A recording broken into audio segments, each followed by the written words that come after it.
Your connection with Tua, do you feel like it's the same, better, or slightly under the connection that you had with Mahomes on the field? Nah, I say me and Tua. Pat had Kelsey, and I was kind of jealous.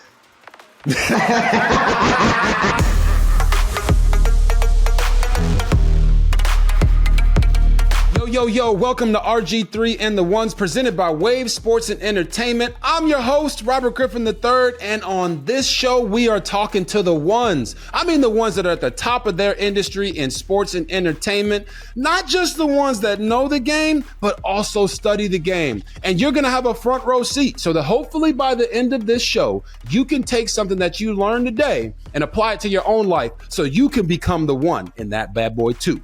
Oh, me? I'm just the one who was eating turducken on TV this past weekend. And yes, the meat was loose. I didn't mean to drop it on the floor. It is what it is. I was also the purple suit wearing, challenging my Prince vibes once again on Monday Night Countdown. And I also compared Trevor Lawrence to Easter Island because he literally looks like the statue that's there. Once you see it, you can't unsee it, people. But listen, I need you guys to like and subscribe to our YouTube page. We absolutely cannot do this without you. And if you follow us on social media at RG3 and The Ones, you will get those daily clips so that you can continue to be up to date with what we're doing and who we're talking to. Again, we're going to be dropping that fire for y'all every single week. So make sure you also listen wherever you get your podcast. Coming up on this episode, I'm going to talk to you guys about Bryce Young and why this man should, let me stop.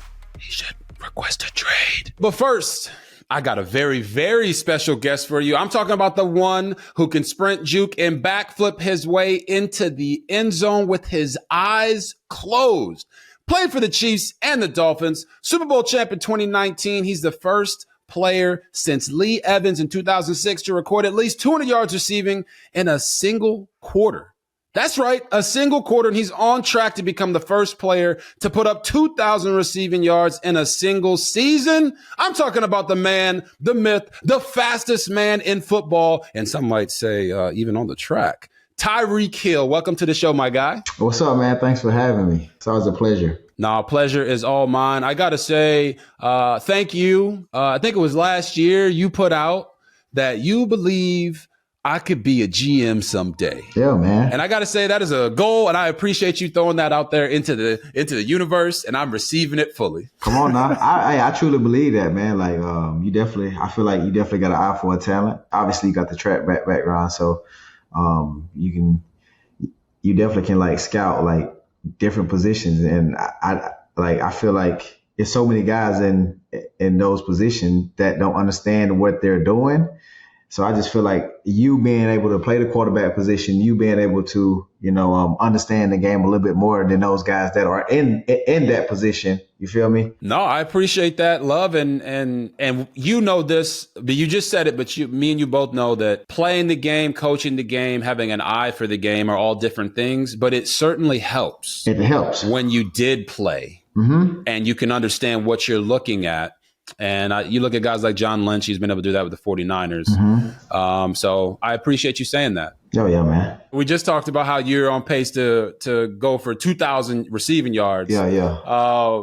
Just how important is that record to you to reach that milestone?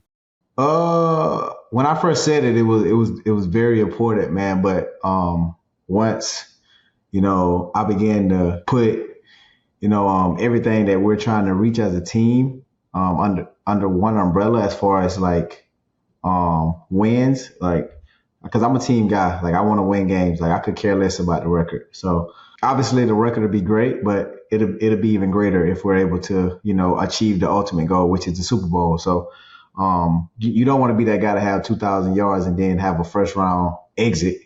So I'm with you. Me just being me, man, it'll be great to have.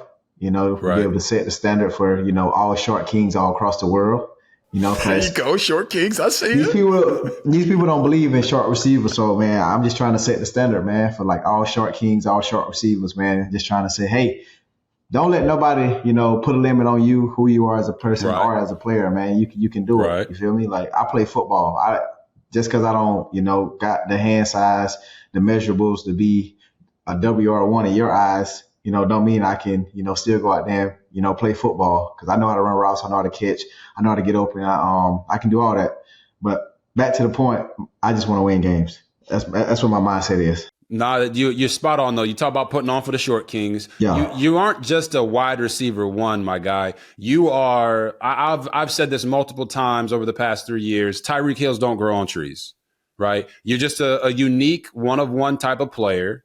Extremely fast, great route tactician, and you can, the yak that you're able to do is a rare combination of yak, but also the big play, throw the ball down the field ability. And you talked about how you like to break the rules. You're breaking the mold of the wide receiver position for sure. Oh yeah. But one of those things that you do that's a little, unique is the fact that you your socks. What is it about you wearing?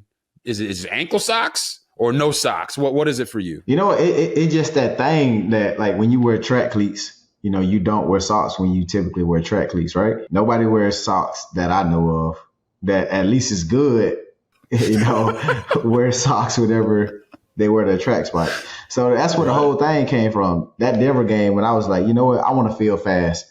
So I'm not wearing socks. The first time I ever tried it out, I was like, I'm not wearing socks this game. Guess what? I didn't wear no socks. I scored in 2 plays. I was like, yo, I'm never wearing socks. And then next thing I know, the referee came up to me. He was like, hey, we're going to have to kick you out the game if you don't put on socks. They just called from New York. I'm like, what? I'm like, how y'all going to kick me out of this game? Like, what am I doing? I'm not taunting. For not wearing socks? For not wearing socks. Crazy. Oh, my gosh. The referee came up to me and said that. Like, I don't know what's going on. I was like, okay, just bring the socks here. I'll put them on. So I put on the socks. You're actually bringing me somewhere that has actually bothered me for years. Right. For years. I got fined also when I was in the league I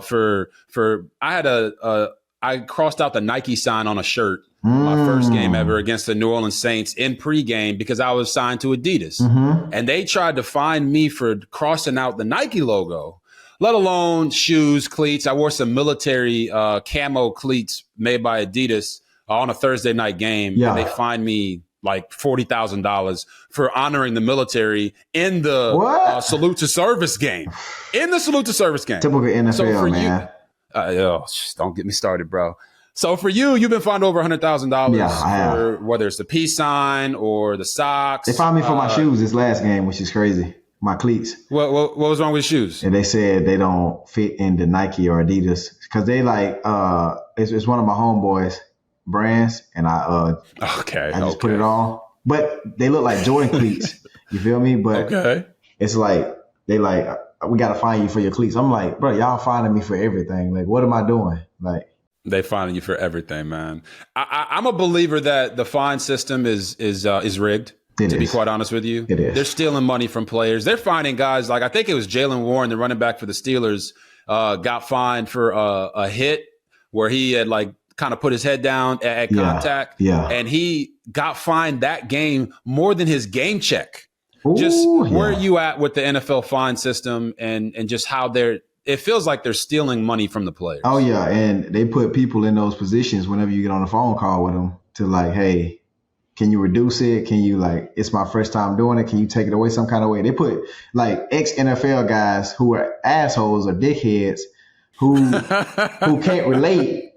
You know what I'm saying? Like, and it's like, bro, like you used to play in the league. Like, can you help me out? It's like, nah, I gotta fully give you this 90% fine. I'll take out 10%, but it's 90%. So you 43,000. I'm gonna take out 10%. What is that? I don't know the numbers, but.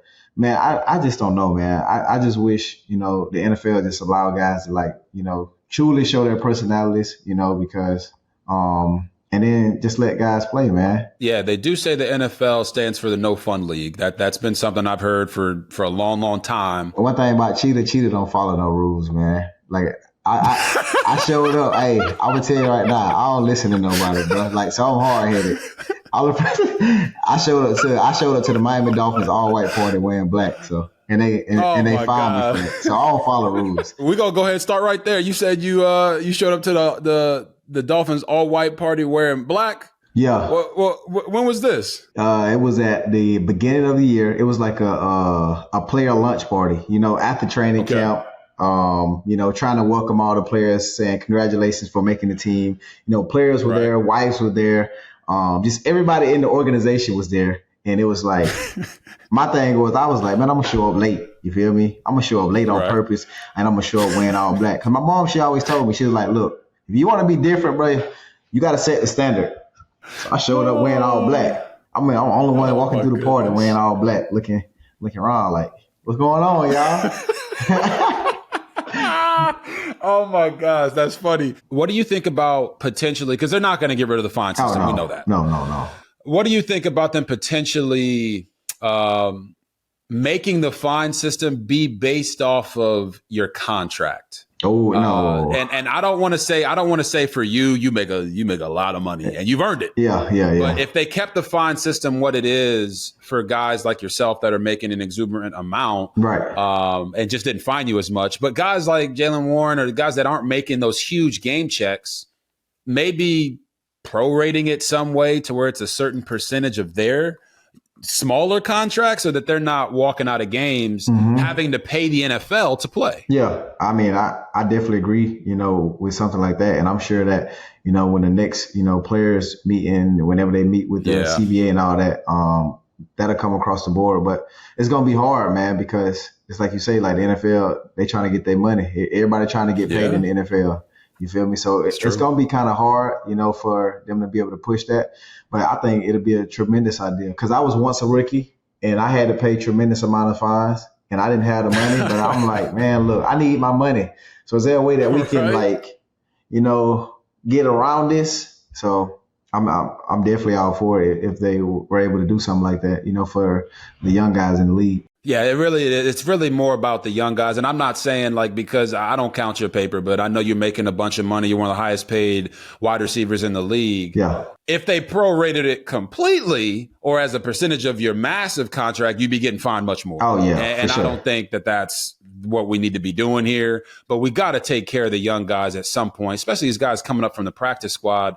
And they make a hit. They're out there playing football and they're getting all that money going. I seen that last week where a player, he just got activated off the practice squad, got fined for his whole game check. I was like, yo, what NFL, we got to do better. Got to do something better there. After a long day of standing on business and traveling and filming and all that other stuff, nothing beats a nice warm bubble bath to unwind and relax. And this week's episode of RG3 and The Ones is sponsored by Dr. Teal's. Dr. Teal's Epsom salt is trusted by the pros who push their bodies to the limit. And if you're looking for a solution to help you recover after a tough workout, you can feel your best with Dr. Teal's. Y'all know me, and I'm always staying ready and staying in shape just in case, Cleveland Browns, the New York Jets call. And I'm still working out. But there's nothing I love more than a nice warm bubble bath just to take all the stress away. Because I can't be one of the ones without recharging my body, mind, and soul. Self-care and recovery is important, especially if you're an athlete. Or, if you're running around on Black Friday doing some shopping or Cyber Monday, or, if you have it in your heart to give on Giving Tuesday. So soaking in Dr. Teal's Epsom salts can recharge those muscles and help speed recovery so you can wake up and feel your best every single day. It's time to work hard and recover just like the pros do. Grab Dr. Teal's Epsom salts at Walmart today and make sure you elevate your game. Let's get back to the football aspect of it with you guys at the Miami Dolphins. You're one of 3 teams with an 8-3 record in the AFC. Everyone right now is chasing the Baltimore Ravens with Lamar Jackson and them boys. Do you think you guys are the best team in the AFC? Oh, for sure. There are a lot of great teams in the AFC. You just said one, the Ravens. You got the Chiefs. You got the Jags. Yep. And there are plenty more teams, that are real good in the AFC. But I feel like the team that we got, are actually is actually built, to go the distance. Like when you look at our offense, we're number one, statistically all across the board. When you look at our defense, those guys are improving each and every week. Yes, they are. Those guys are flying to the ball each and every week. And, our offense, it's been kind of slow the last few weeks because of turnovers, because of, shooting ourselves in the foot. But all of that is fixable. When you got problems that are fixable and problems that are avoidable, everything's going to be all right.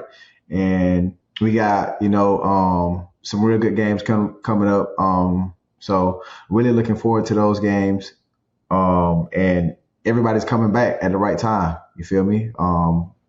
I believe we got Teron Armstead. He's getting healthy. Myself, Devon A. Channing, everybody's getting healthy. Jalen Ramsey, he's oh my God, he's next level at practice. How big of an addition has getting Jalen been for you guys on the defensive side? And like you just said, even in practice. Bro, like his mentality, whenever he's at practice, like this dude take every scout team practice rep. So I got to go against him. And it's like, bro, Okay. like, it's like, get your ass off the field, bro. Like, go sit your ass down and talk to your coach. He out that bitch trying to prove a point on Wednesday. I'm like, bro, no, sir. No, sir, bro. Oh, my gosh. Yeah, I got to go home and play husband real quick. Your ass out there being acting like Deion Sanders versus motherfucking Jerry Rice. No, not today, bro. Not today. He out there trying to go one-on-ones on Wednesday. Bro, he out there trying to put hands, knees, and elbows on me and Waddle, man. It's like, bro, like, come on, bro. He gonna get every time me and Waddle see Ramsey, me and Waddle always say, that boy 5, he gonna get them practice reps. He gonna get them reps. But he's been talking about it like he feels like he's been a little rusty. Bro. He's played well. He had I think a 2-interception game a few weeks ago, and he's been playing well. But maybe he's just trying to use 2 of the best receivers in the NFL to get him back to where he feels like he needs to be at. Bro, I will say though, like you can see, his work ethic at practice has shown in the game too, though. You feel me? So he been balling out. And with him being back, like I just feel like he brings a different, mentality to that side of the ball, man. Like it's like, hey, we gotta go get it, man. My boy Xavier Howard on the other side, he tackling now. You feel me? He finally tackling. He finally tackling now. So it's like the whole defense is balling, bro. I love X though. That's my boy. Nah, X is that's a Baylor guy. We go way back, and for y'all to have both those guys on the outside, and I do feel like Jalen has like raised the level of the defense. You guys been like you said, you guys struggled a little bit with the turnovers the last couple games, right? But they've been playing well enough to let you guys work through those kinks, right? So when you look at Tua, I'm fascinated with what you guys do on offense with the motion, the one motion that you guys keep doing, whether it's inside the stack motion and out at the snap or outside the stack motion and in at the snap. Poetry in motion, right? It's taking the league by storm. Everybody's trying to copycat that. Oh, yeah. But when you look at being able to win a Super Bowl in Andy Reid's offense versus what you guys do in Mike McDaniel's offense, like how do you compare the two? To me, I feel like you really can't compare it. Because it's two different types of quarterbacks and, 2 different, types of mindsets calling the plays. You feel me? Like when I was in KC, it was big play. Allow Pat, to create plays with his feet. He'll dump it to Kelsey. He'll find me. And that was the game. Like that was the game right there. And we got open. I mean, kind of here is different. It's all about time, man. You got to be in a certain area and, with your route, all your routes got to be precise. I learned this in year 1 of this offense, man. I ran a post route, the same post route I've been catching for the touchdown this year. I was fucking it up last year. Like I'm like, bro, throw the post. No, they like you got to stay on the inside edge of the number when you run that post read. Like we don't want you to bend in, we don't want you to like bend out. We want you to stay on this track, and the quarterback will throw it on this spot. And it's been money every time. I'm like, damn. To it, like I'm gonna throw it to this spot, bro. That's where they tell me to throw it. So I'm to that spot, touchdown every time. So it's certain things in this offense that's different from KC. It wasn't you have to be here, you have to be there. In KC, it's like, man, you got a man across from you, you beat him. You feel me? And that's the mindset. Here it's like be in a spot on time. It's fascinating you say that because I know that you made like many waves last year talking about how Tua was so accurate. Oh yeah, and more accurate than Patrick was, but. I see that what you're talking about on the tape. It's not that Tua's throwing to spots and not to guys. It's that because he's such a timing-based quarterback, right? He needs you to be in that spot when you're supposed to be there because he can throw the deep ball. He can. But it's no secret that Patrick Mahomes has a stronger arm. Like exactly. We're not oblivious to that. And I think you just articulated that perfectly about the difference between the two. But when you look at Tua specifically, what, in your opinion, makes him great? just his ability to overcome adversity. I feel like when I first got here, he was kind of like inside of a box. He wasn't. He isn't even close to what he is now. You feel me? Like his personality is showing a whole lot more. You feel me? And it kind of shows, how he's dealt with the circumstances he was given earlier in his career, and it translates onto the field also, man. I can remember last year, like we was playing against Baltimore, we was down a lot, man, and how he was able to carry us and get all of our heads back into the game. Like his mindset is different. Like a lot of people won't understand that. A lot of people look at Tua, they'd be like, "Oh, guys don't like him," because I heard that when I first got here. Guys don't like him. Don't nobody want to play for him. And it was like, bro, like I don't get it. Like this guy, he's a hard worker. He's a man of God. I love that. He's humble. He's the most humble guy that you'll ever meet in your life. And, he loves to win. You feel me? So, man, like, I just love playing for the guy. Like, I just love being in the huddle with him. Because I know sometimes I need that. Like, when I'm in the huddle, I can be done drop the pass. He can be like, "Hey, Reich, come on, man, let's go. I need you." Like, I need that sometimes. And it's like, come on, bro. I appreciate you helping me snap back into it. So. No, that's awesome to hear you say that, because the environment that I believe Mike McDaniel's created for Tua has allowed him to lead. Oh, yeah. It's allowed him to feel more confident.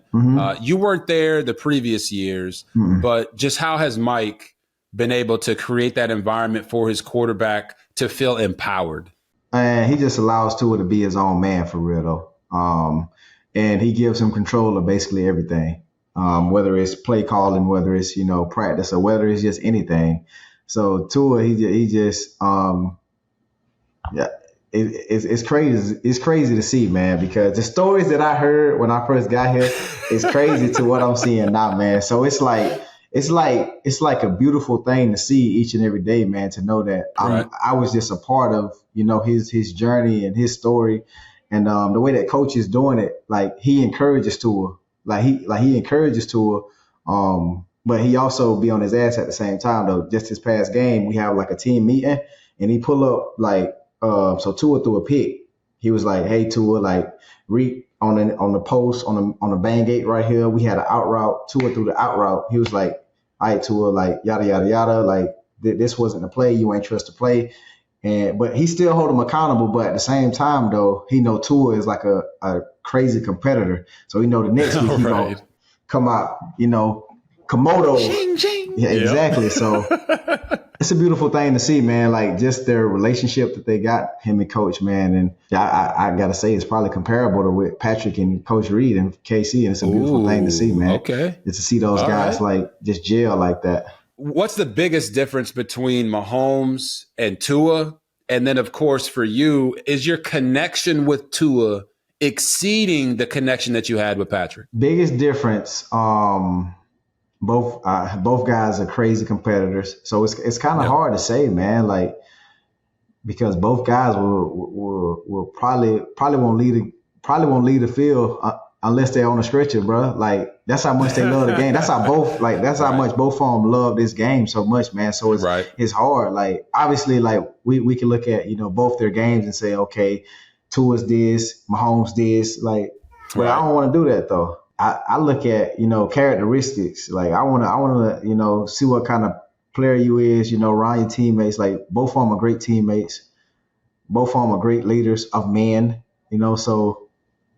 They both do a great job of it. Your connection with Tua, do you feel like it's the same, better, or slightly under the connection that you had with Mahomes on the field? Nah, I say me and Tua.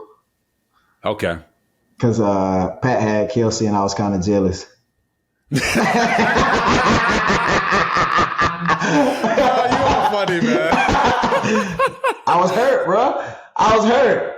Patrick, you ain't never invite me over to your house like you did Kelsey. You always invited Kelsey. That's why we here where we at now. Nah. Really? Nah, I'm bullshit, bro. He said he was jealous of Kelsey. Like, no, but it's to be real.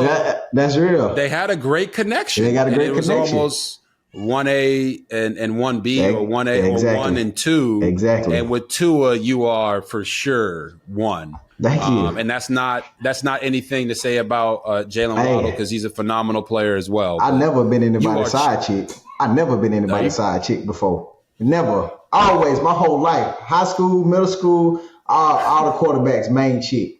Always. Right. You feel me? I go to KC. Right. Now I'm the side chick. I'm like, hold on, what's going on with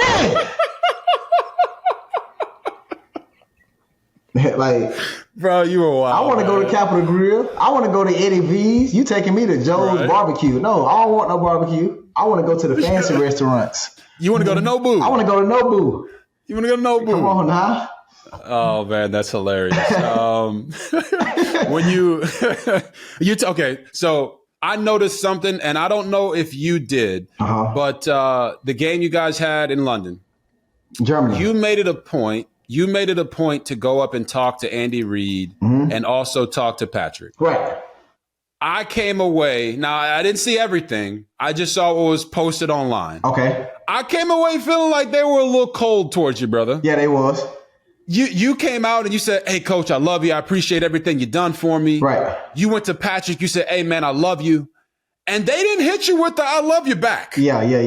They didn't hit you with the, "Hey, man, you know, we miss you. Hope the best for you." It was almost more business like, "All right, cool, go over there, fam." Exactly. How did you feel about that interaction? Oh, I felt great. You know, like you can ask anybody. I'm the kind of person that, truth be told, I don't give a fuck. I'm gonna tell you how I feel. If I fuck with you, I fuck with you. If you don't fuck with me, that's cool. You feel me? You do your thing. But I know how I feel about you, though. You feel me? Like, I understand that you may feel some kind of way because how things played out, but I ain't got no control about how you feel. You feel me? That's just the way my grandparents raised me. I was born in South Georgia. I'm gonna keep it a stat with you. So, I mean, I go up to him, shake the hand, kind of cold shoulder from both of them. But after the game, though, Pat, he came up to me. He dapped it up, same thing. You feel me? But before the game, though, Kelsey and Miko, like, they're my boys, though. Kelsey and Miko. Yeah. Andy and Pat was the last two people I talked to before I got shipped to Miami, though. It was the last two people, though, I talked to. And those conversations was kind of dicey, you feel me? So that's why it was probably like, nah, we don't fuck with you, fam. Okay. That's probably what was going on. But what about the conversation made it so dicey? I don't know, man. I just feel like the last time that I spoke to both of them, it was like, "Hey, we gonna get you a deal," and I was like, "Okay, cool. Like, whenever y'all get the deal, like, just let me know. Like, just as long as it makes sense, man." So right. Next thing I know, and that ended up not happening. That ended up not happening. So here we are today. Yeah. So I got to be honest with you. Come on. 100% always, right? I think the biggest mistake the Chiefs ever made was letting you go. 100%. Come on, man. And I know that they ended up winning the Super Bowl last year. And I thought it made Patrick have to truly develop read coverages at a high level, get the ball out of his hands. Because when he had you were almost like a pacifier for Pat.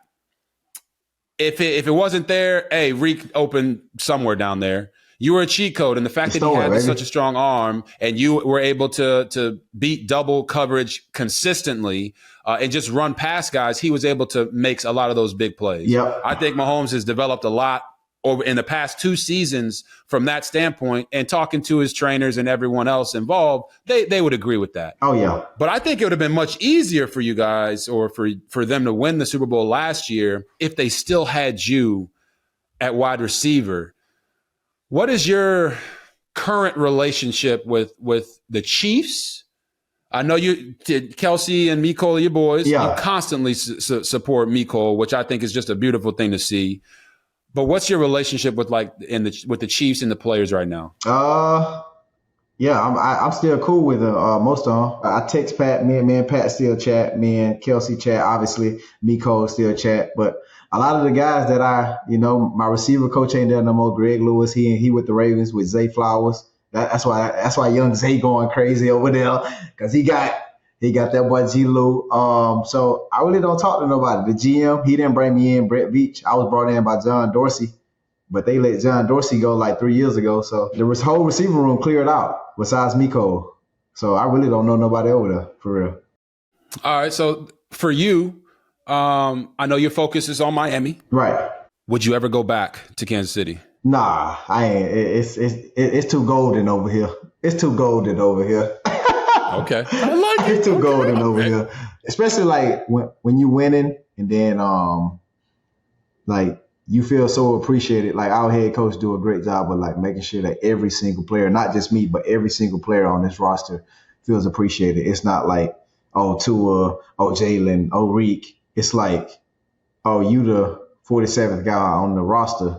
So let me make it a point to put you on this film and showing you what you did on special teams, how fast you're flying down the field. It's like, bro, like moments like that. Cause I can remember I was a 5th round pick running down the field as a gunner and nobody showed me love making plays, returning kicks, none of that. You feel me? Like it's always been my dream, but shit, like at least make a dude feel good for what he doing. But coach do a great job of that. Coach do a great job of that though, for real though. So it's awesome to see, awesome to be on this team, and I absolutely love it. Nah, you are absolutely killing it there. And you talk about that appreciation. I'm more than sure when y'all put 70 on the Broncos, he was showing mad love to everybody. Just talk about that game, that experience, and what point were you guys trying to prove by going out there and scoring the 70 points on the Broncos? You know what? That was like one of those games that truly showed like what we can do as a team. And we wasn't even at full strength. We didn't even have Jalen Waddle. And we didn't have a bunch of guys, you feel me? But once we got rolling, once we, began to, convert third downs, because that's the biggest thing, being able to stay on the field as an offense, converting third downs, allowing your defense to stay off the field is huge. So that was one of our best games where we converted a bunch of third downs. Right. And our defense created a bunch of turnovers, and we scored off those turnovers. We didn't score 3 points. We scored 7 points. So that's a big factor. Like that was just one of them games that everything just went well, like everything went right for us, and we capitalized on every situation that was given to us. So aside from the beautiful offensive explosion that it was, because it looked like 7-on-7, I'm gonna be honest with you. Like, y'all were breaking tackles. It was man. I'm a believer, guys. Like speed and space always wins the race. I say it constantly in college football, and you guys got a lot of speed. We got a lot of speed. We got a lot of speed. We got guys on our practice squad too who fast. We got Anthony Schwartz, like Chase Claypool. Like we got guys. That don't even play. Speed on speed. Speed on speed. Ferrari's in the garage. That's true, because Schwartz coming out of high school, he's like a 10. He's either 10-0 or 10-1 100-meter runner. Fast. I remember that boy. He was fast. He's still fast. Still fast. When you look at that game, for me, the biggest takeaway outside of the offensive explosion was the fact that you guys could have set the NFL record for most points in the game against a team that didn't even give Mike McDaniel a head coaching interview. The team that he got his coaching, or he was a ball boy for back in the day with Mike Shanahan. In the locker room, was there any talk about how that not scoring the 72 points or kicking the field goal at the end of the game to be the all-time leading scorer in NFL history in a single game, was there any talk about that from a sense of we're rubbing it in by not scoring against you? Nah, obviously there were conversations, about it. Our coach, he pulled the captains on the side, during the game. He was like, hey, do we want to break this record? And it was one of those moments where it's like, bro, like, what are we trying to prove? It's week 3. Obviously it'll be great, to be in the record books forever, 40 years from now, that says the Miami Dolphins 2023, 73 points. That'd be great, 25 years from now, and say, hey, I was a part of that team. But that team also, what did they do in February? So it was just one of those moments, where, coach, he also, he thought the same way. He was like, okay, you guys are right. Like, what am I trying to prove? Like, when it's all about February. So, it was just a decision by the captains and leadership. No, I love the decision. I actually stated after it that I thought that it was the right decision, and I thought it hurt more because the Broncos are doing great now, right? They're back in playoff contention, and they've overcome a 1-5 start. Yeah. But I thought it would hurt more. Yeah. You know what I'm saying? It's like the girl that leaves you when you down and out. Mm-hmm. And now all of a sudden, you big man on campus, and she over there looking at you like, damn, I should have stayed with him. Yeah. You know, or I should have gave him a chance. The girl that wouldn't even give you a chance in high school, now she looking at you. She's like, oh my goodness, he's a baller. Yeah. Should have gave him a chance. They should have gave Mike McDaniel a chance, at least an interview. Mm-hmm. And they didn't, and then they got 70 put on their head. So I thought that was a phenomenal just storyline. How ironic that kind of came about. Right. It's the holiday season, and I know you guys are loading up on those wish lists. And this week's episode of RG3 and The Ones is sponsored by Skylight Frames. Looking for a gift that your loved ones will actually use and enjoy instead of always the easy sweaters and socks? That stuff's boring. You don't want to get the basic gifts, right? Everyone's getting those bad boys. So this year, give them exactly what they need with a Skylight Frame. Skylight is a touchscreen photo frame you can send photos to straight from your phone, and they appear in just seconds. You can even preload photos before the box is even open. Our baby Gia is growing up so fast, it feels like just yesterday that she just started walking. What better way for us to continue to see her growth than to put her pictures and that progress from walking in one of those Skylight frames? You can do the same thing for your family and still capture all of those quote unquote great moments. As a special limited time offer for our listeners, you can get $15 off your purchase of a Skylight frame when you go to skylightframe.com/RG3. So like I said, go get those $15 off of that purchase. Go to skylightframe.com/RG3. That's SKYLIGHTFRAME.com/RG3. Savor the moment, people. Now we're talking about this, and you talk about all the speed you guys have on the Dolphins. Right. But you also have, you're, in my opinion, wide receiver one in the NFL right now. Thank you. And Jalen Waddle. And not just that. I also have to state that you are number one on my MVP list as well. So I know that you believe Tua should be on there. He is on my list as well. But I think that you're number one right now because of what you're doing. But let me get back on the topic. Jalen Waddle is also one of those great wide receivers. But for you, who are the top 5 wideouts in the league right now? Top 5, Mike Evans, Keenan Allen, Diggs, AJ Brown. Who am I missing? Did you say Devontae? Oh, yeah, Devontae Adams. Well, I'm tripping, bro. Like, yeah, those guys right there, man. They give my old guys some love, man. Yeah, and a lot of them you just mentioned, I feel like are underappreciated. Man. Like Mike Evans. What's Mike got? Is it 8 or 9 straight 1,000-yard seasons? This man been doing this 10. He's been killing it for a long time. And Keenan Allen, I mean, the man threw a pass in this last game on a little lateral play. I'm like, is there anything this guy can't do? Keenan Allen, one of the best route runners we've ever seen. Seriously.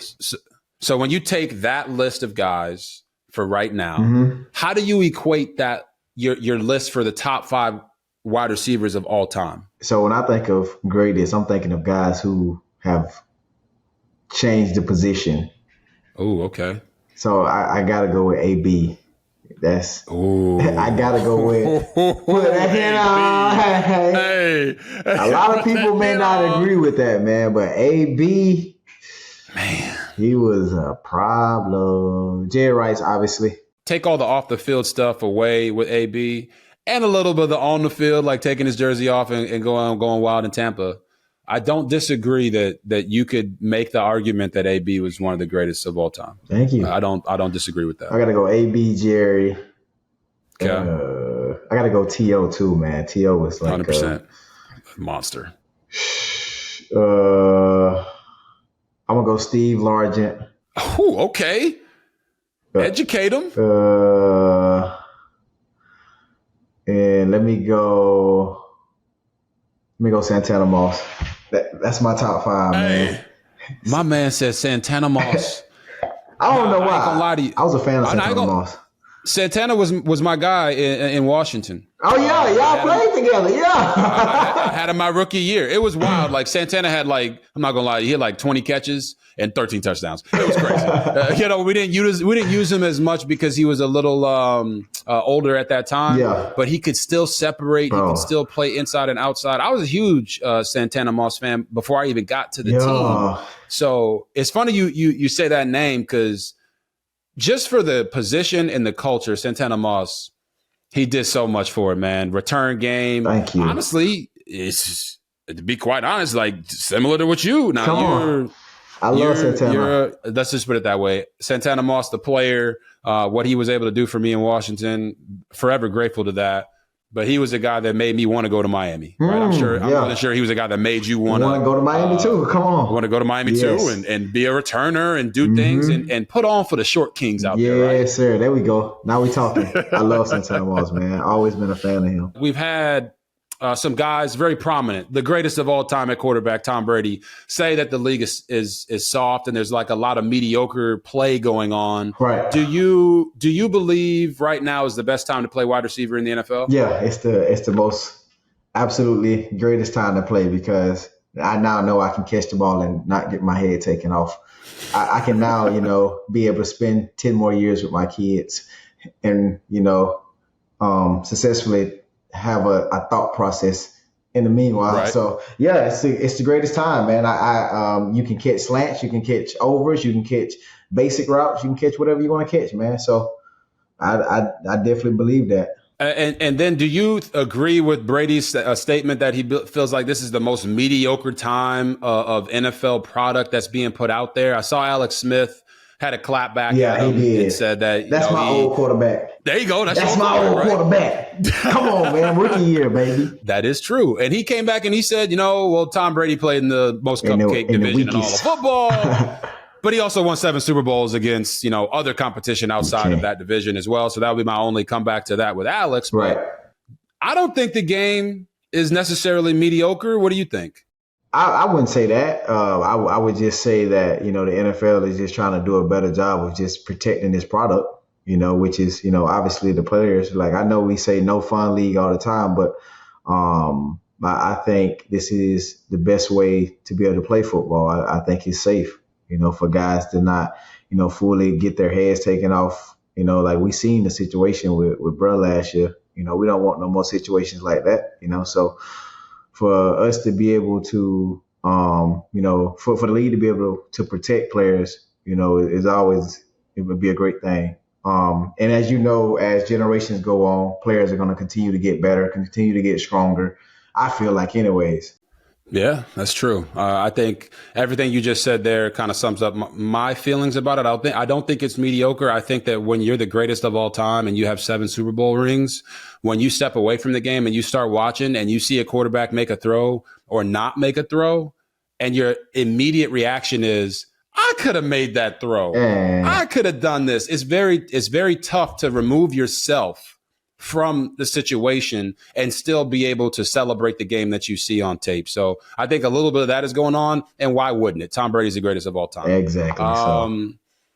It is what it is. But for you, on a personal level, you're killing it on the field. Right. You talked about the record that you're chasing, and I don't want to say chasing, but that you're on track to accomplish. There you go. Then what you guys are trying to accomplish come February, right? Mm-hmm. Got to go through December and January and everything else to get there.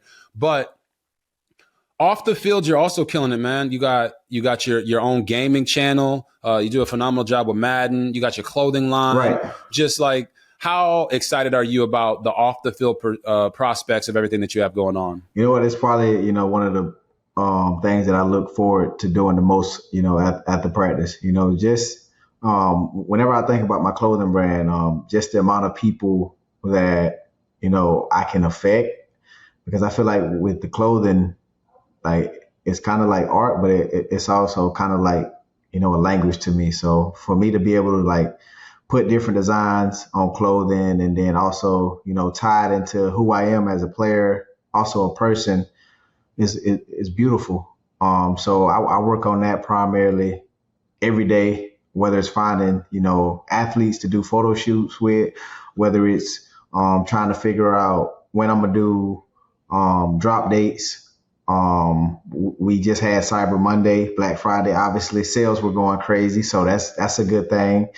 So just trying to find out different things with the clothing brand. Now, as far as gaming, that whole thing is all about, trying to scream like every day, trying to keep up with some of the best screamers, and also learning how they do it and how to like stay relevant in the space. And so far, I really haven't found, my identity in the space. I'm still looking for it, but I'm growing. Like each and every day is an opportunity to grow. Like at the beginning of the off season, I started with 16 viewers. Now I'm like at 1,200 viewers. So it's a beautiful thing. Like I'm growing each and every day. Like the more I stream, the more people come and watch, and that's what brands want to see, how consistent you can be. So I've been consistent for currently 3 months, and if I continue to be consistent, I can see if I can go from 16 to 1,000, it's going to continue to grow, and that's what brands want to see. So it's all a work in progress each and every day. Yeah, so you talk about that, and you might be the best Madden player, the current active player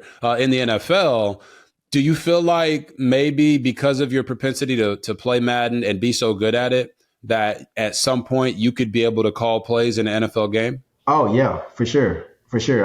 Okay. You can even ask coach. Like I done called a few of my touchdown passes already. Like, I want the coach. Hey, coach, they playing this, call this. And it's like, boom, touchdown. And I go to the sideline. It's like, I told you, like this. Staying on business then. I love it. So, yeah, of course I can call. I mean, I couldn't call like several plays. I probably couldn't call a drive. If I had myself out there on the field, I could call a drive. Put it like that. Okay, so I had this conversation with Jaden Daniels, quarterback at LSU, Heisman favorite right now. Right. And he actually thinks that playing Madden helps him be a better player. Do you feel the same way?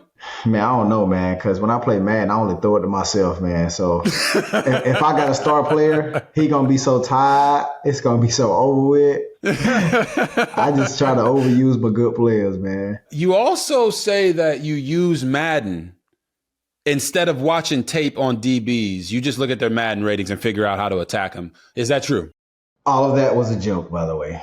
Okay. Yeah, all of that was a joke, by the way, because just to troll some people. Just to troll people. Nah, so he I actually watches tape. I actually watch tape. There you man. go. I actually watch film, and the biggest thing when watching film and learning about DBs, especially young DBs, they give it away every time. Like they do the same thing over and over. Like they never switch it up. Like if they press you, if they shoot with their outside hand, they're going to shoot with their outside hand. And it's like, okay, I know what you're going to do on first down. I know what you're going to do on second down. You do it every time on film. It's like, you got to switch it up, young buck. Like, make me think a little bit, because I'm going to make you think on run game. I'm going to make you think I'm running a go. You feel me? And it's like, make me think. So I watch film, man. Be locked in. I believe you watch film, and sometimes the jokes can kind of run rampant in the what do they say? A lie can get halfway around the world before the truth puts its pants on. Yeah. But I thought it was fascinating. And Jaden telling me that he uses Madden to be a better player, I thought was also a pretty cool one as well. That's dope. That is really, I mean, he's the most electric player in college football right now. So it's interesting to hear that all those Madden players out there, get out there, put some cleats on and start playing, because you got guys in the league like yourself and Jaden, who's going to be in the league, that use the game to try to help themselves get better, or just, feel like they can call a couple plays based off the coverage. Yeah. Rick, I got to talk to you about track and field because you feel like, I've heard you say that you think you can beat Usain Bolt in a 40. You don't think I can? Still feel that way? You don't think I can? I'm asking you, do you still feel like you can? Yes, I can. I've seen recent photos of Usain Bolt, and he's so out of shape. So yes, you were wrong for that. I went to go stalk him. Like, okay, you got a little beer belly. I can beat him. Okay. Yeah. Oh my goodness. You ran what? 4.22? 4.21. 40. 4.21 in the 40. Yeah. Okay. And you think you could beat him in a 40, but not 100? Oh yeah. I really believe I could get him in a 60 though, for real though. If I really like put my mind to it and train, but definitely 40 though. 40, I got him all day. Look at you. Really? Look at you looking. Really? Yeah. Like I'm fascinated by that because like you said you looked up recent pictures of him. Look, the man's retired. Let the man be retired. But in his prime and in your prime, you think that a 40 you definitely beat him, and in a 60 you would get him, but not quite 100. Yes. Wow. In the 40, yes, for sure. Okay. So if you think you can beat that or you could do that, what would be your explanation for the time that Micah Parsons beat you at the Pro Bowl in the 40? You know what's crazy, bro? Like Micah, he had came up to me. He was like, "Hey, Reich, let me win. Like I'm finna race, Nick Chubb for real." I was like, "Go ahead, bro," because I ain't want to be out there anyways. I did not want to be a part of the NFL little race or nothing. Because the NFL, like, they kind of forced me to do that. I'm like, I don't want to do that, bro. Like y'all not paying me no chicken. I'm not finna run fast, bro. That's how I feel. Like I have to be honest with you. When I watched the run, I was like, Tyreek's not even running. I'm not even out. He's not even trying to run this, but Micah went all out, balls to the wall to win that race. Bro, it's like, bro, like if we like athletes, if we like supposed to be the best, like I want to be treated like the best, just like these soccer players all across the world, like the NBA players all across the world.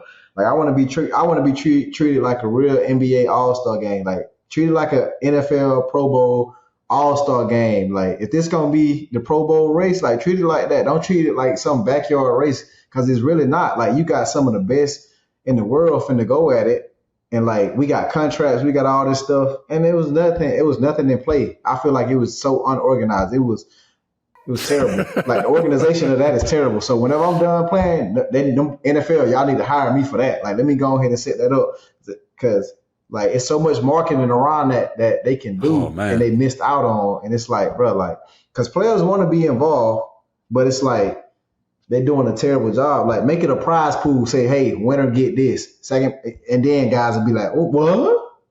You recently got married. Yeah. Me and Kenny Vaccaro, by the way, your wife's brother, go way back. Track and field from when we were wee high, 6, 7, 8, 9-year-olds. You ran him over or what? Hey, come on. You funny for that. Let me know so I can go talk trash to him. Why did y'all play against each other, bro? Listen. We played against each other, and we also played against each other in high school, though, because he went to Brownwood High School. Yeah.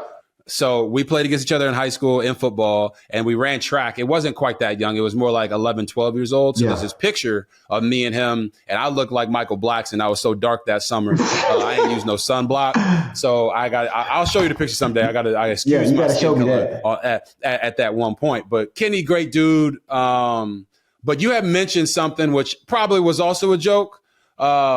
But about what you wanted to do after you was playing, you know what I'm saying? Reek the Freak or Cheeked Up Cheetah. She ain't like that. She ain't like when I said that. I was like, you know how I like to play. I crossed the line. I shouldn't have said that. Maybe I crossed the line too much. But yeah, I don't want to do that. But I was just playing, bro. I know you was BSing, right? But talk about how married life has changed you, enhanced you. What was it about her that made you say, all right, she's the one? Well, marriage has been absolutely everything my granddad, said it would be. It would be fun. My grandparents, they've been married for 60 plus years. Oh, wow. And, congratulations, man. And they kind of told me, they was like, hey, she the one. Like we done seen you around here, doing your thing over there. But this one right here, you better not hurt her. She the one. And it's kind of been my whole, mindset with Key ever since we met. Like me and Key met, 8 years ago down here in Miami. She was in college at the time. I was a rookie. And, we've been talking, ever since. We got engaged 3 years ago. And we finally got married because I finally stepped up to the plate. I was like, you know what? I'm tired of it. Like, let's do it, baby. Let's get married. Like, I want to do this because I feel like this is the year. Like I'm having the best career year of my life. I'm more disciplined. I'm focused on, what I got to do for not only myself, but for you, the family, and all of the girls. And it's like I finally know what hats to wear in each situation. Like when I'm at work, I'm wearing my football hat. When I'm with her, it's like I'm wearing my husband hat. And when I'm with my kids, it's like father, husband. And it's like now it's like slowly starting to come together. Like when I'm about to touch 30. Because when I was a rookie, like everything was a mess. It was like, God, what do I do? It's so much happening at once. I don't know how to control it. Now it's like everything slowed down, and I understand where to be at, and I know who to be around and what situations to be in. And it's like marriage was like the perfect thing. Like I just went to church for the first time after our Black Friday game. Me and her, like the most beautiful thing. So. Yeah, man, I'm absolutely loving it. And I wouldn't want to be married to anybody else but her, man, because she's so smart too, though. Like she's sharp, like how she thinks, like the business side of her is like so sexy. I love that. I love that. I'm happy for you. I'm happy that you found that. And I think it's really cool to hear that maturation process for yourself and what you're going through. And Kenny's always been great. Did I run him over in high school? No, I didn't run him over, but I did run past him. I did run past him. That's all I need to know. Burnt that boy. Burnt toast. Burnt that boy. You know what I'm saying? But before I let you bounce, couple quick ones for you. So I know you heard I don't know if you heard the story, but Carissa Thompson had come out there, and all of the sideline reporters united against her because she said she was making up. Oh yeah, I seen that back in the day. Yeah. All right. Have you ever on the football field just made up a route and it just worked out for you? Oh yeah, all the time. Like speaking of the game, when we played against Denver Broncos, I ran the wrong route on that like 60-yard touchdown. That was the wrong route. Because me and Chosen ran the same route. Chosen ran the right route. I was supposed to run like a deep route. And Tua was just like, I'm just going to look at Reich the whole time. I know he's going to run it open. And so it's like, I do that all the time, bro. You know, football is always, it's never going to be perfect. Yeah, we run the plays, but it's never going to be, you're going to have some plays that's on schedule, but, you know, the one, like it's going to be a point in the game where some of those throws are going to be off schedule. And it's like, hey, it's time to play ball now. Let's get it. So basically in football, it's okay to make things up and actually have them work out for you. Man, in sideline reporting, probably not a good idea to make up sideline reports. Second question, real quick. Zay Flowers had his little touchdown celebration. Lamar Jackson described it as ass. I don't know what he was doing. Looked like he was like trying to throw a bouquet or something on his first one. For you, you had the touchdown celebration where you did the backflip holding the phone, which I thought was phenomenal. Right. How much planning do you put into some of your touchdown celebrations? You know what? There's no planning at all, man. It just kind of happens. You know, now the one with my mom, when I gave my mom the ball, that was obviously planned. My mom was like, look, you going to give me that ball today. I was like, all right, cool. That was planned. And I would say maybe the stump the yard one was, we just talked about it. It was just, hey, I walked up to him and said, hey, I'm going to do the stump the yard. It was like, which part? It's like, be ready. You don't know what part I'm doing. So it's like, it just be conversations. It's never like we practicing it. It's like, hey, I'm going to do this. Be ready. So you talked about the touchdown ball you were trying to give to your mom and the guy stole it from her. But you ended up surprising that guy and getting him like a signed jersey or something like that. What was the process of, whose idea was that? You know what? That was actually my mom's idea. Actually, she was like, since the guy gave me the ball back, how about you go give him something? I was like tired. I was like, I don't feel like. She was like, you gonna go get him something. Like, God, you gonna tell me what to do in my own house. Right. But I got up anyways, and we went and did it. And let me say, I'm so glad that I did that. It was like the coolest, experience, for me to be able to do that. Just that whole exchange that we had, the dialogue that we had. It was actually cool to hear his story of him being a Miami Dolphins, what do you call it? Seat holder for like 30 years. Season ticket holder. Ticket holder for like 30 years. And, us being able to, bring that spark back, ever since Dan Marino. He said, I haven't had this spark since Dan Marino played.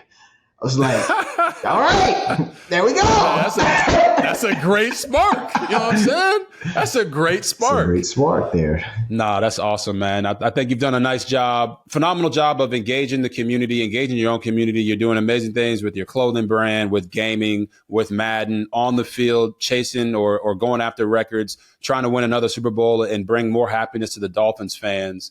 The last question I have for you before I let you bounce is, you like breaking the rules, right? And you're just a different type of cat in the way that you approach the game, the way you approach life. Right.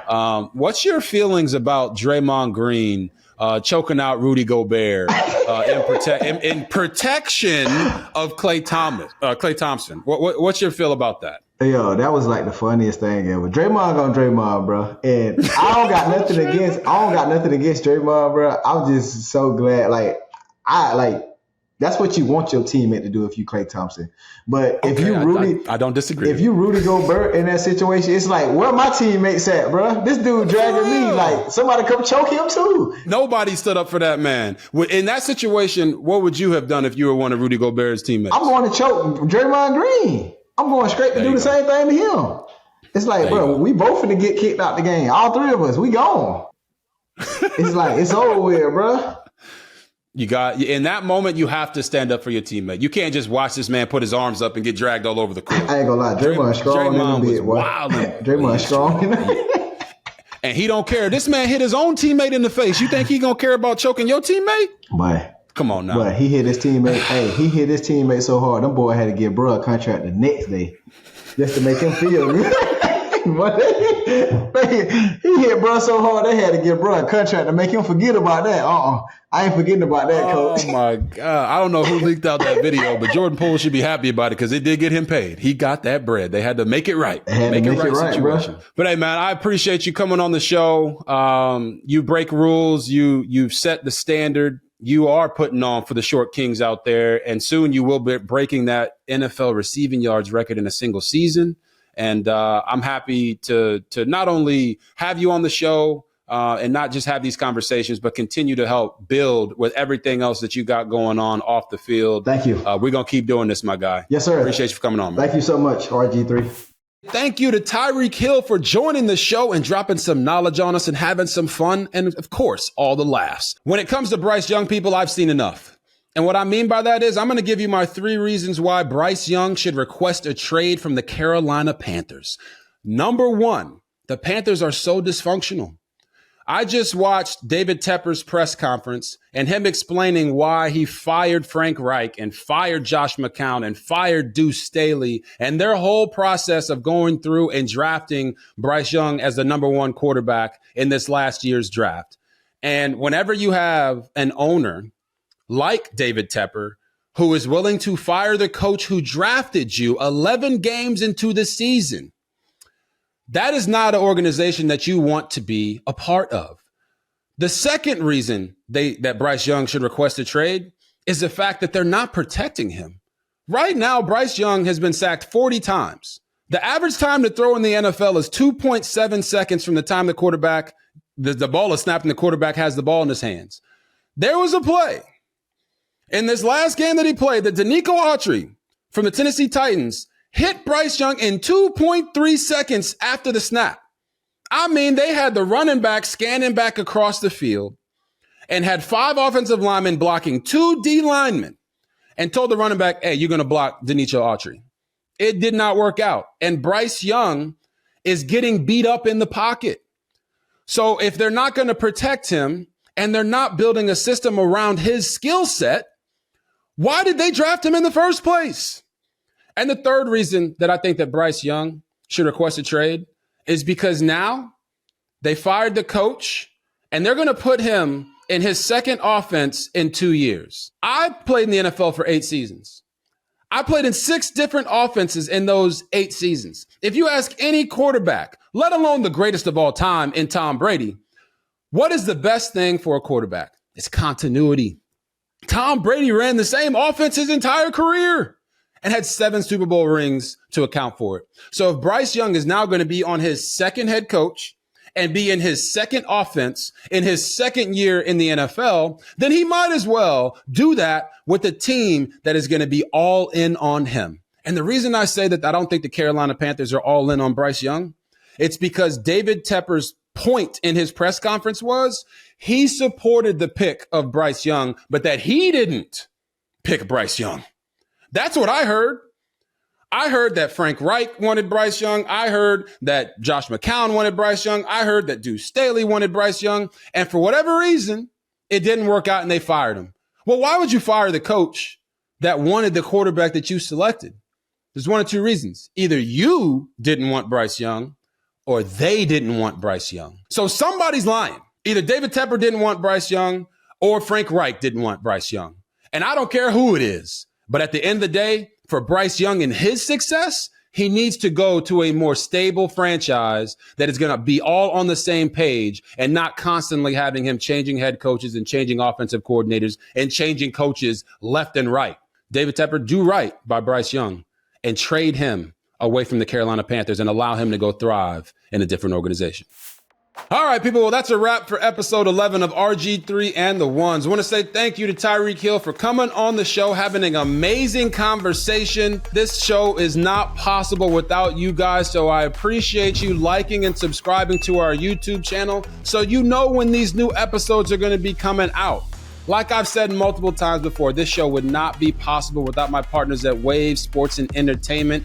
In partnership with Whispering Oaks Productions, the producers are doing an amazing job, our editors are doing an amazing job, and you guys are making it all possible. I want to make sure you know to be on the lookout for a special bonus conversation that we're going to have with Notre Dame head coach Marcus Freeman that will drop on Friday. And make sure you listen and subscribe wherever you get your podcasts. Follow us on social media at RG3 and The Ones so that you can get the daily clips that we're going to be dropping. Because like I said, we're going to be bringing that fire and dropping knowledge on y'all weekly. So make sure you are tuned in to what is going on.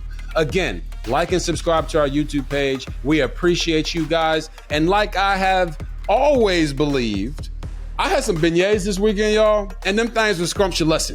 But Thanksgiving might be over, but those leftovers, you can keep on eating them. So make sure y'all attack those leftovers like the beautiful monsters you are, and we will see you guys next week.